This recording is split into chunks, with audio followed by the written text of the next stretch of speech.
आज है दिनांक 16 जुलाई 2023। आज फिर से हम अपने इंडेक्स एनालिसिस को आगे बढ़ा रहे हैं। सबसे पहले हम देखेंगे निफ्टी 50 का चार्ट। ये हम निफ्टी 50 का मंथली चार्ट देख रहे हैं। मंथली चार्ट पर देखने में अभी तक निफ्टी 50 का जो स्ट्रक्चर है वो काफी स्ट्रॉन्ग दिखाई दे रहा है। यहाँ प्राइस के साथ साथ आरएसआई भी अपने प्रीवियस रेजिस्टेंस एरिया को ब्रेक करने की कोशिश कर रहा है। अब हम निफ्टी 50 के चार्ट को वीकली टाइम स्केल पर देखते हैं। वीकली टाइम स्केल पर देखने पर भी ये हमें काफी अच्छा स्ट्रॉन्ग दिखाई दे रहा है। वीकली चार्ट पर आरएसआई के रेजिस्टेंस थे, उनको भी इसने ब्रेक किया है।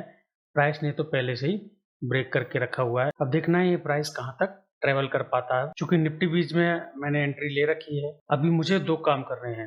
पहला काम, अगर ये पुल बैक लेता है और अपने 50 EMA और 200 EMA से ऊपर बना रहता है तो मैं यहाँ एक और पोजीशन ऐड करूंगा। अदरवाइज दूसरा काम मैं ये कर सकता हूँ कि ये ऊपर जाता रहे और मैं सिर्फ वेट करूं कहां तक ये ऊपर जा रहा है, और ऊपर जाने के बाद अगर कहीं रिवर्सल लेगा और उस समय भी ये अपने 50 EMA और 200 EMA को बचा लेगा तो मैं उस समय भी अपनी पोजीशन ऐड कर सकता हूं। अभी हम देख रहे हैं बैंक निफ्टी का मंथली चार्ट। बैंक निफ्टी के मंथली चार्ट में देखने पर हमें ये RSI में थोड़े से रेजिस्टेंस फेस होते हुए दिखाई दे रहे हैं, और यहाँ इस रेजिस्टेंस ट्रेंड लाइन के आसपास भी प्राइस थोड़ा सा ठहरता हुआ दिखाई दे रहा है। अब देखना है कि नीचे की तरफ पुल बैक लेता है या इस रेजिस्टेंस लाइन को ब्रेक करता है। अभी अगर बैंक निफ्टी के मैं वीकली चार्ट को देखूं तो ये जो कैंडल है, इस कैंडल के बनने के बाद फिर से एक बियरिश कैंडल यहाँ बनी है। बैंक निफ्टी की वीकली चार्ट पर बने इस बियरिश सेटअप के बाद हो सकता है प्राइस यहाँ थोड़ा कंसोलिडेट हो या नीचे की तरफ पुल बैक ले, तो हम पुल बैक का वेट करेंगे। अगर पुल बैक लेता है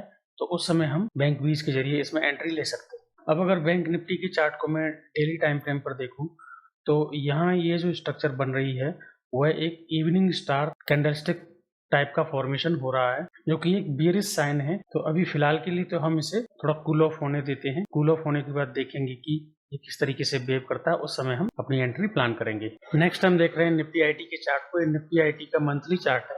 मंथली चार्ट पर जैसे कि हम पहले एनालिसिस कर चुके हैं कि ये कंसोलिडेशन रेंज में फंसा हुआ है, जैसे कि रेक्टेंगल चैनल हम बोल रहे हैं। जब भी ये प्राइस इस रेक्टेंगल चैनल से ऊपर ब्रेक करेगा तो हम एक बड़ी पोजीशन लेकर के और इसमें ऊपर की तरफ वेट करेंगे, जब तक के लिए हम इसमें SIP स्टार्ट कर चुके हैं। अभी अगर मंथली RSI को यहाँ मैं देखूं तो ये मंथली RSI भी अपने 55 की रेंज से थोड़ा सा ऊपर हुआ है, यानी कि ये मंथली चार्ट पर स्ट्रॉन्ग होना स्टार्ट हुआ है। निफ्टी आईटी के चार्ट को मैं वीकली चार्ट पर जब देखता हूं तो वीकली चार्ट पर ये लगातार 3 वीक से अच्छे अप ट्रेंड में मुझे दिखाई दे रहा है, और इस वीक में इसने काफी अच्छी कैंडल ऊपर की तरफ क्लोज दी है। हालांकि अपनी ये हॉरिजॉन्टल रेजिस्टेंस लाइन थी उसको अभी इसने ब्रेक नहीं किया है। हो सकता है ये अगले 2 या 3 वीक में इसे ब्रेक कर दे, तब तक के लिए हम इसमें SIP लगातार बनाए हुए हैं। अभी वीकली चार्ट पर ही इसके RSI को देखा तो इसका RSI भी अपने जो प्रीवियस रेजिस्टेंस एरिया थे उनसे ऊपर की तरफ क्लोजिंग दे रहा है। तो इस स्ट्रक्चर को देखते हुए ये मुझे थोड़ा स्ट्रॉन्ग दिखाई दे रहा है पहले की तुलना में।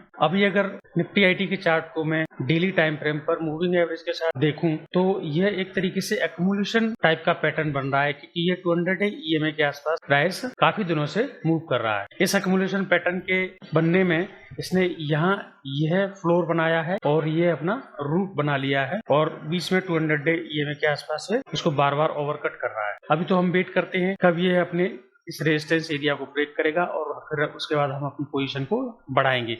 तब तक हम इसमें SIP बनाए हुए हैं। नेक्स्ट हम देखते हैं निफ्टी इंफ्रा के चार्ट को। तो निफ्टी इंफ्रा का जो मंथली चार्ट है वह अभी फिलहाल के लिए तो ठीक ठाक दिखाई दे रहा है, और इसका जो प्रीवियस RSI रेजिस्टेंस था उसको भी इसने ब्रेक किया है। निफ्टी इंफ्रा को ही हम वीकली चार्ट पर जब देखते हैं तो वीकली चार्ट पर देखने पर RSI तो यहाँ काफी स्ट्रॉन्ग दिख रहा है, लेकिन प्राइस कैंडल जो है वह थोड़े से चिंता का विषय बने हुए हैं। अब अगर नेक्स्ट वीक में या उसके आने वाले वीक में ये प्राइस इस एरिया को ब्रेक कर देता है तो मैं ये मान के चलूंगा कि ये प्राइस अपने प्रीवियस जो रेजिस्टेंस एरिया है उनके आसपास पहुंच जाएगा। और अगर ये इस एरिया को ब्रेक नहीं कर पाता है तो यहाँ एक सप्लाई जो कि आ रही है अभी 2 वीक से, और सप्लाई बढ़ जाएगी। हो सकता है प्राइस यहाँ से करेक्शन ले ले। अभी हम देख रहे हैं निफ्टी फार्मा का चार्ट। तो मंथली चार्ट पर देखने पर ये चार्ट हमें ठीक ठाक दिखाई दे रहा है, और इसने अपने प्रीवियस RSI रेजिस्टेंस को भी ब्रेक किया है। अब अगर इसी चार्ट को मैं वीकली टाइम फ्रेम पर देखूं, वीकली टाइम फ्रेम पर देखने पर मैं ये देख पा रहा हूँ कि पहले जो रेजिस्टेंस एरिया था या रेजिस्टेंस जोन था, उस रेजिस्टेंस एरिया के पास ये 1 वीक कंसोलिडेट होने के बाद नेक्स्ट वीक में ऊपर की तरफ क्लोजिंग दे रहा है। यानी कि अभी फिलहाल के लिए तो इसे मैं स्ट्रॉन्ग ही मानूंगा, और अगर प्राइस इसी तरीके से ट्रेवल करता रहा तो यह अपने प्रीवियस रेजिस्टेंस एरिया तक आराम से पहुंच जाएगा। नेक्स्ट हम देखते हैं